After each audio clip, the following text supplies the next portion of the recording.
이것도 도서관의 상황에 맞춰서 하시면 좋은데요. 느티나무는 예전에는 모든 짐을 잃어버리지 말고 잘 챙겨와야지 하는데 힘을 썼다면 작년부터는 최대한 가볍게 돌아오자에 힘을 주고 있어요. 그러니까 즉 그 공간에 컬렉션 서가를 최대한 많이 유지하자가 모토입니다.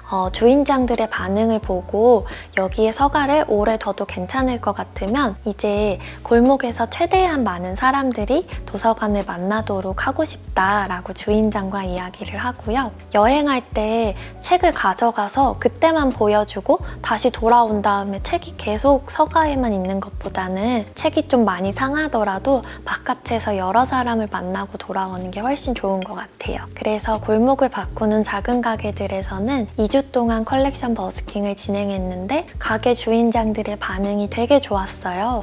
그래서 한 군데도 철수하지 않고 모두 그대로 서가를 유지하기로 했습니다. 그 중에 마실커피라고 말씀드리고 싶은 예시가 작년부터 컬렉션 버스킹 서가를 유지 중인 카페예요.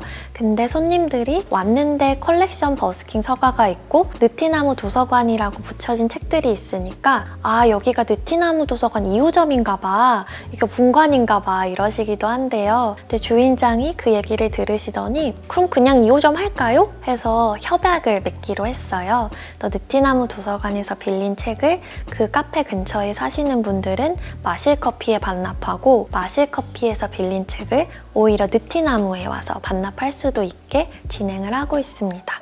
주인장들끼리 어떤 가게에 컬렉션이 있는지 알고 나서 난 내 공간에 있는 컬렉션보다 저 공간 컬렉션이 더 좋아, 바꾸자 해서 서로 체인지를 하기도 하고요. 이런 식으로 후속 모임도 재미나게 꾸려갈 수 있으니 참고하시면 좋겠습니다. 사실 진부한 대답이지만 지금 해주시는 피드백이 저희가 다음 여행을 기획할 때 정말 도움이 됩니다 라고 해서 묻는 수밖에 없는 것 같고요. 또 하나는 동료의 피드백입니다. 사실 여행을 기획한 사서는 기획부터 마무리까지 이렇게 내부인이다 보니까 외부 입장이나 파트너의 입장에서는 여행을 돌아볼 기회가 많이 없어요. 그래서 도서관과 함께해서 어떤 점이 좋았는지, 사람들의 반응은 어땠는지, 그리고 다음에 같이 하게 된다면 이런 건 이렇게 하면 좋겠다 하는 건 뭐였는지 물어봅니다. 대부분 도서관이 직접 자기 공간에 와준 것 자체를 많이 좋아하시지만 정말 사소하지만 커다란 요소를 지적해 주시기도 해요.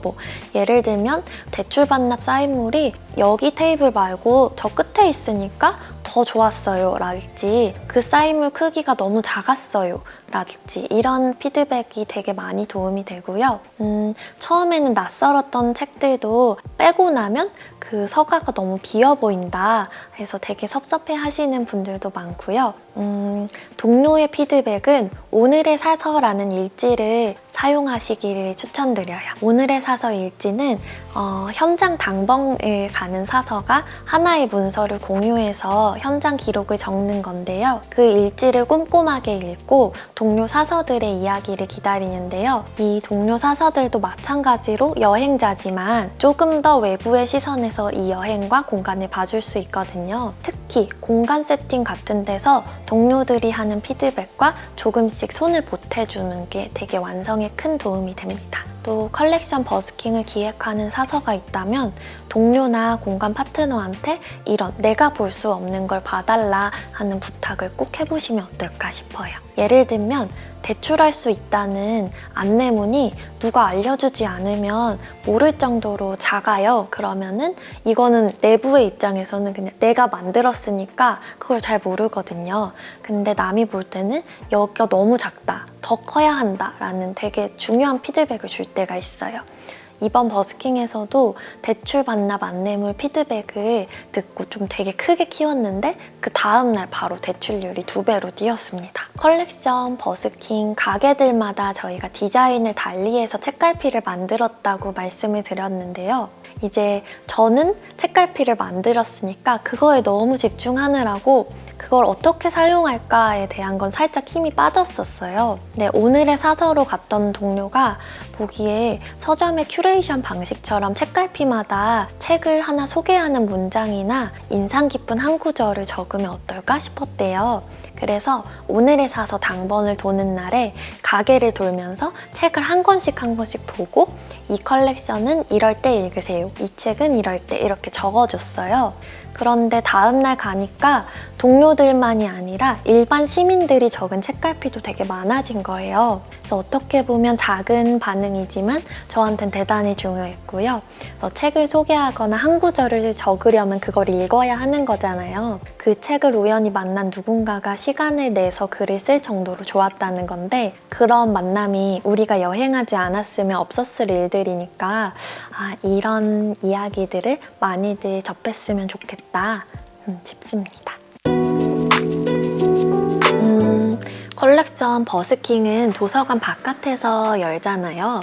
근데 그 바깥에서 좀 수집한 질문들을 도서관으로 들고 다시 돌아왔어요. 그걸 어떻게 풀어놨냐 했냐면 마을 포럼 같이 한 주제를 두고 이웃과 전문가를 초대해서 같이 이야기 나누는 자리인데요. 이런 도서관 안에서 하는 행사가 좋은 이유가 지금까지 여행지에서 만난 파트너들을 한자리에 모아서 소개할 수도 있다는 점 같아요.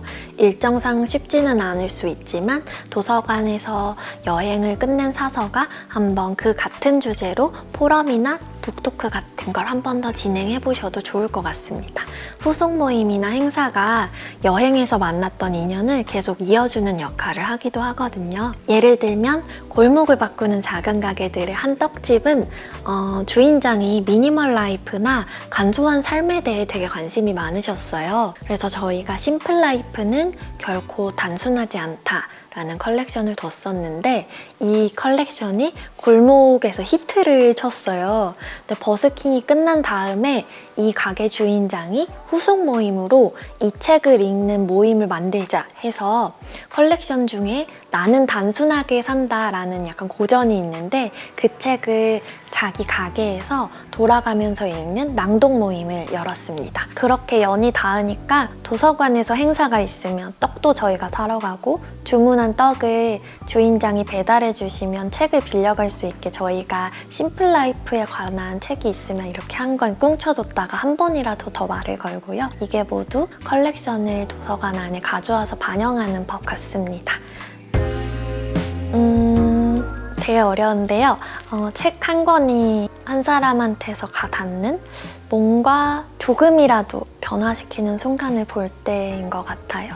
예전에 버스킹에 왔었던 중년의 한 관람객한테 그림책 한 권을 더 건네드렸는데 그분이 어른이 된 후로 처음으로 그림책을 건네받는다라고 하셨어요. 그렇게 그림책을 몇 번 넘겨보시다가 눈물을 살짝 글썽이시면서 되게 많은 위로를 받는다. 그림책이 이런 물성을 가진 책인지 몰랐다. 다시 그림책을 들여다봐야겠다. 너무 고맙다 라고 하시더라고요. 그때 도서관 밖으로 나오길 잘했다. 한 사람이라도 더 만나길 잘했다 싶었어요. 또 공감 파트너들의 긍정적인 피드백을 들을 때도 되게 뿌듯하죠. 또 떠오른 순간이 예전 그 서점 버스킹을 끝내고 버스킹이 끝나는 날 서점 대표님과 어떠셨어요? 저희랑 해보니까 이렇게 물었어요. 그때 대표님이 딱 한마디를 하셨는데 서점 열면서 제가 하고 싶었던 게 이런 거였어요. 라고 하셨어요.